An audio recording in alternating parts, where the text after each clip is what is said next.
There's been a lot of attention on district attorneys lately and the prosecutor's role in the criminal justice system. But you might not know all of the things the DA does, the limits on the DA's power, and the ways the DAs have already been changing their approach to prosecution in recent years. The DA's #1 responsibility is keeping our community safe. We do that in 3 basic ways that we call the 3 Ps. Prosecute criminals who break the law, work to prevent crimes from happening in the first place, and protect and support victims of crime and make sure their voices are heard. When you think of the DA, you probably think prosecutors. While that's a big part of our job, the power we have to hold criminals accountable is carefully defined by the law and our ethical responsibilities.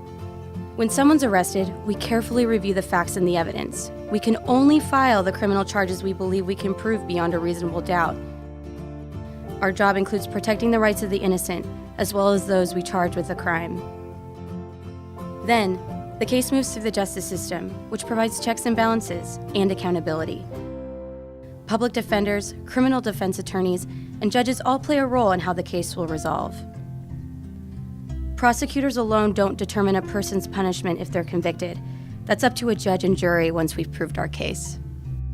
Our goal is always fair and equal justice for everyone, but also justice that's smart and reflects the needs of our society and the will of the people.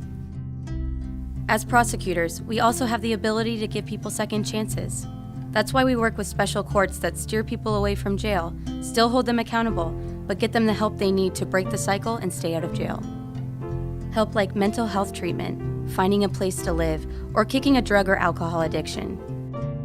That's one way we prevent crime, but there are lots of others. We work with youth to help them make good choices and stay in school. We support programs that help people who are coming out of prison to find jobs.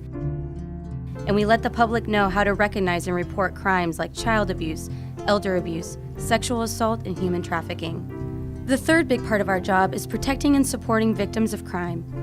In a typical year, the DA's office comes into contact with thousands of victims, and we help them in lots of ways. We help get them emotional support for the trauma they suffer from having a child or loved one murdered, or the emotional pain from a violent crime like rape. We help victims even when we can't file charges against the person who hurt them. We sometimes even use therapy dogs to help them testify in court and tell their story. Arf! We do all of this on behalf of you, the people. And we're accountable to you and to the laws of the state of California. Those laws are always changing to keep criminal justice priorities in line with changes in society and technology.